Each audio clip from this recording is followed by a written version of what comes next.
Hello and welcome. My name is Alan, and today we are back with more ideas and opinions of Albert Einstein. Let's get into this. We are doing, well, if I can separate the pages, three parts today. The first one's a decent size, and then we got two smaller pieces. But this first one is called Interviewers, and it's from his uh, book Mind the Wealth Build, which we've been reading pieces from. But to be called to account publicly for everything one has said, even in jest, is in excess of high spirits or in momentary anger, may possibly be awkward, yet up to a point it is reasonable and natural. But to be called to account publicly for what others have said in one's name, when one cannot defend oneself, is indeed a sad predicament. But to whom does such a thing happen, you will ask? Well, everyone who is of sufficient interest to the public to be pursued by interviewers. You smile incredulously, but I have had plenty of direct experience and will tell you about it. Imagine the following situation. One morning, a reporter comes to you and asks you in a friendly way to tell him something about your friend N. At first, you no doubt feel something approaching indignation at such a proposal, but you soon discover that there is no escape.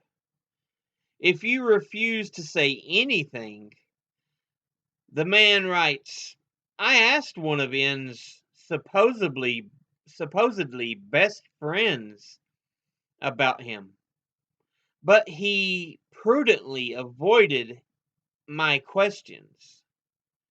This in itself enables the reader to draw the inevitable conclusions.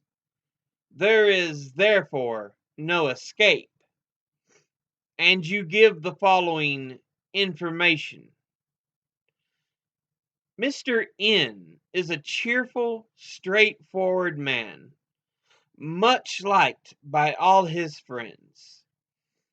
He can find a bright side to any situation. His enterprise and industry know no bounds. His job takes up his entire energies. He is devoted to his family and lays everything he possesses at his wife's feet. Now, for the reporter's version, Mr. N takes nothing very seriously and has a gift for making himself liked, particularly as he carefully cultivates a hearty and ingratiating manner. He is so completely a slave to his job that he has no time for the considerations of any non-personal subject or for any extracurricular mental activity.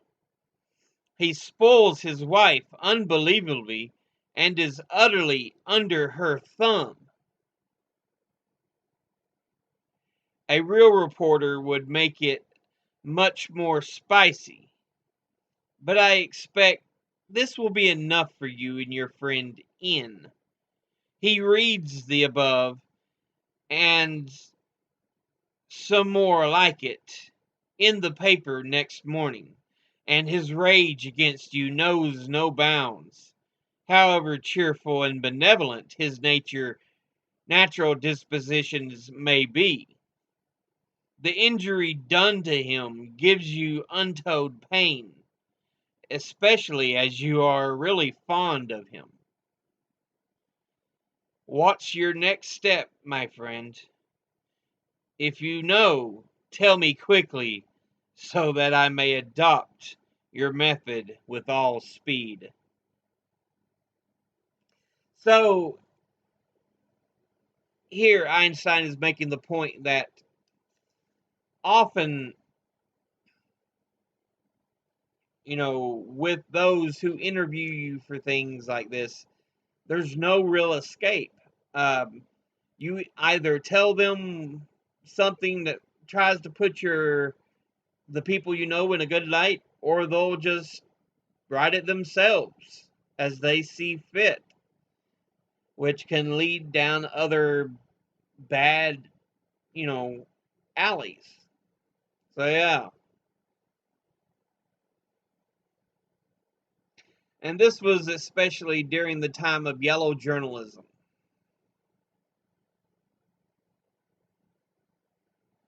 So such things weren't unusual. Next piece we're going to read is Congratulations to a Critic. And it was from Mind Welt Build as well. To see with one's own eyes, to feel and judge without succumbing to the suggestive power of the fashion of the day, to be able to express what one has seen and felt in a trim sentence or even in a cunningly wrought word. Is that not glorious? Is it not a proper subject for congratulation?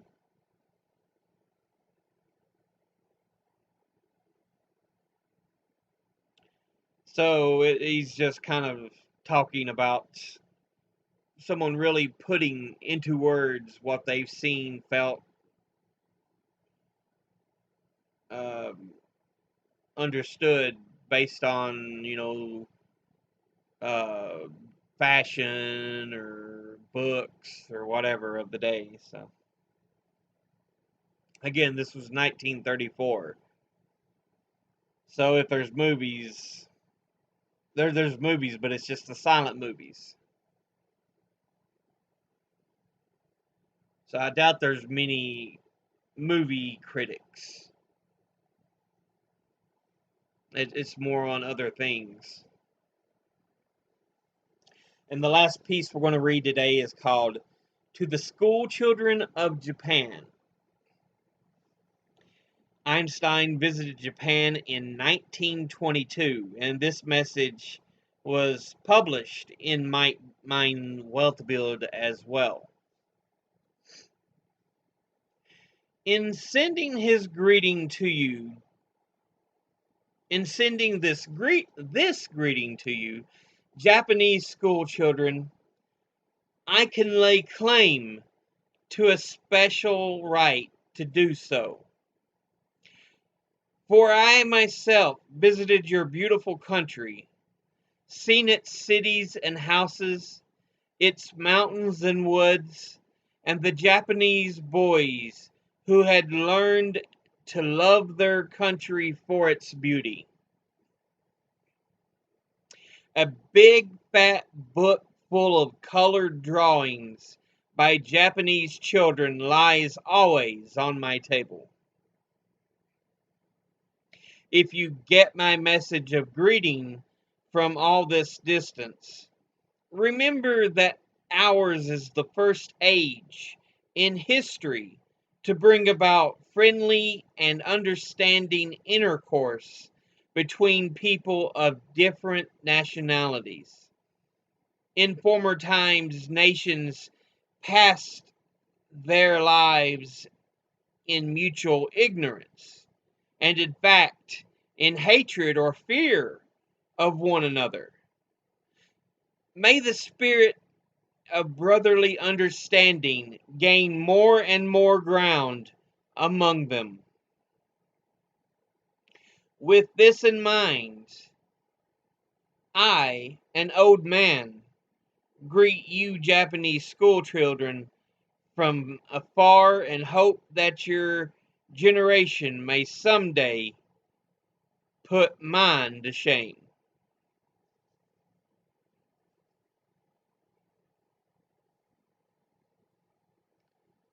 So, one of the first things you have to notice is at the very end, he says, may your generation one day put mine to shame. So it's not, hey, I want my generation to be the greatest of all time. He's like, no, I want mankind to develop, to get better. Put us to shame by doing even better, greater things. And he's talking to the school children of Japan. He talks about having seen their country, and he calls it a beautiful country, as it with its cities and houses, its mountains and woods. But yeah, and apparently Einstein also kept a book full of colored drawings by Japanese children on his table. But yeah, you have to remember this is um, talking about a visit from 1922 and was published in Mein Weltbild from 1934. So this is all before World War II. It's in that period between the First World War and the Second World War, which, if I remember right, in the First World War, Japan was one of part of the Allies that won, instead of which we know in World War II is part of the Axis powers. But yeah, and he talks about wanting to see a lot of friendship, a lot of understanding and kindness between nations. So yeah, but again, we know what happens um, later on, because Japan becomes an imperial power. It takes over much of China. We get what's known as the famous Rape of Nanking. Um, is considered one of the great sea powers.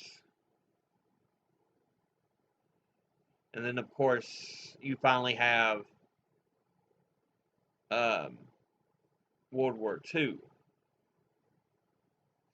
in which there's a lot of atrocities committed.